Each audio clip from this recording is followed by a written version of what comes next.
ललित नारायण मिथिला विश्वविद्यालय में आज अधिसद की बैठक आयोजित हुई। हमेशा की तरह हंगामेदार बैठक रही। क्या कुछ हुआ इस बैठक में, आइए सीधे चले हैं जुबली हॉल। कोई भी छात्र छात्रा वर्ग अध्यापन के अतिरिक्त मूक्स के माध्यम से अध्ययन का लाभ ले सकते हैं। सहयोग से विश्वविद्यालय स्तर से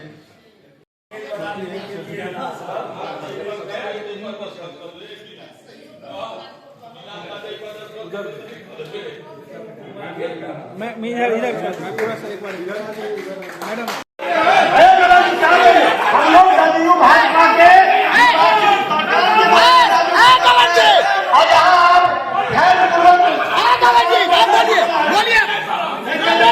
सीनेट को गलत दिशा में लेना चाहिए, गलत दिशा में सीनेट को लेना चाहिए।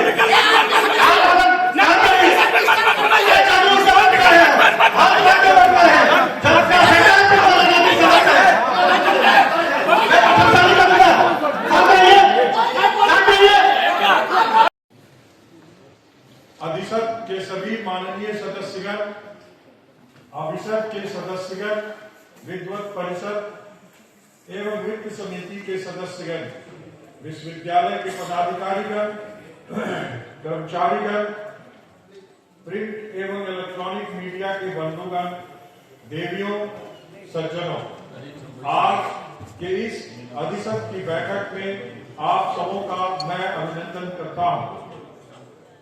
मिथिला का प्राचीन इतिहास ज्ञान परंपरा के राष्ट्रीय पटल पर स्वर्णिम युग था। मिथिला दर्शन क्षेत्र में भारत का प्रतिनिधित्व कर रहा था। आज भारत विश्व गुरु की जगह पर आगे बढ़ रहा है। ऐसे में मिथिला के छात्र छात्राओं के कंधों पर ये एक बड़ी जवाबदेही है। हम सबों के लिए हर्ष का विषय है कि मिथिला विश्वविद्यालय की स्थापना जिस उद्देश्य के लिए किया गया था वह इस उत्तर आधुनिक युग में साकार होता दिख रहा है। बिहार के माननीय कुलाधिपति महोदय ने अधिसद की इस बैठक की अध्यक्षता के लिए मुझे अधिकृत किया है। इसके लिए मैं माननीय कुलाधिपति महोदय का हृदय से आभार व्यक्त करता हूँ। आज से ठीक एक वर्ष पूर्व दिनांक 27 जनवरी 25 को हम लोग इसी सदन में सकारात्मक विमर्श करते हुए विश्वविद्यालय के सर्वांगीण विकास हेतु कई निर्णय लिए थे।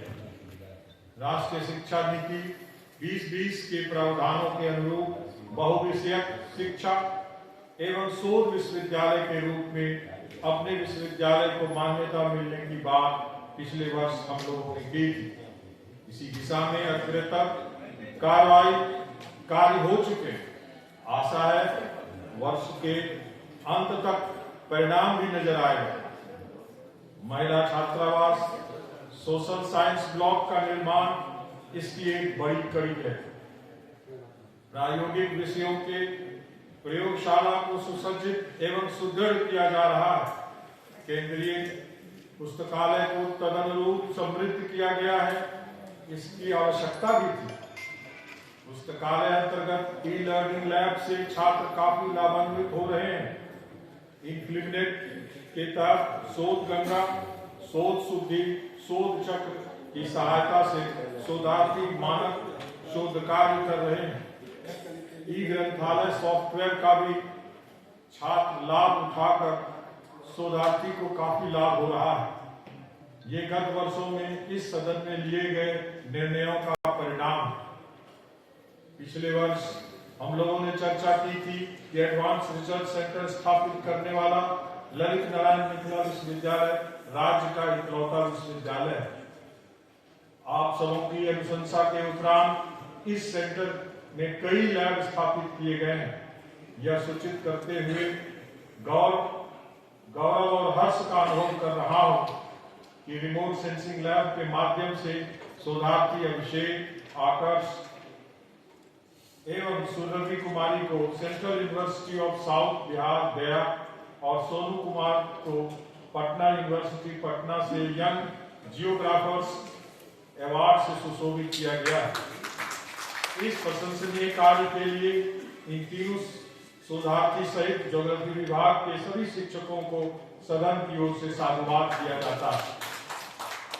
इस सेंटर में ऑडियो वीडियो लैब को विकसित किया गया है। हमारी योजना है कि आने वाले सभी विषयों के पाठ्यक्रम आधारित टॉपिक का बैकग्राउंड ऑडियो वीडियो फॉर्म में यूनिवर्सिटी शासन बाधा दियो न ये विचित्र हाल है यहाँ दुनू गोटा के कुलपति के तो हम सब अपने चमचे में आगू छी, हम सब चमचे कर लगे तो अहाँ तक बाधा दिया विचित्र हाल है यहाँ दुनू गोटा के।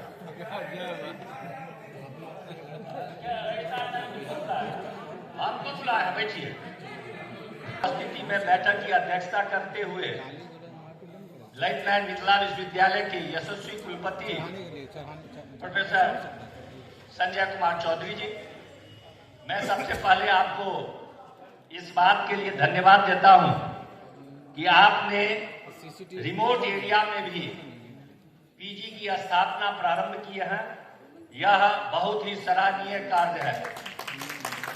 आज तक के इतिहास में बहुत सारे कुलपति आए हुए और हम लोग मिथिला के ये जो हम लोग हैं लाल कहने के लिए पीला, हम लोग चमचे में आगे रहते हैं कुलपति का, और जब टर्म समाप्त होता है तो फिर वापस बुलाने में भी हम लोग आगे रहते हैं कि कैसे जेल भेजा जाए कुलपति, तो उसमें हम लोग आगे रहते हैं। लेकिन आज तक किसी कुलपति ने इस ओर ध्यान आकृष्ट नहीं किया। दल सिंह सराय में ये वो स्थापना हुआ था क्योंकि उसमें हमारे शिक्षा मंत्री विजय बाबू की कृपा थी, इसलिए हुआ था। लेकिन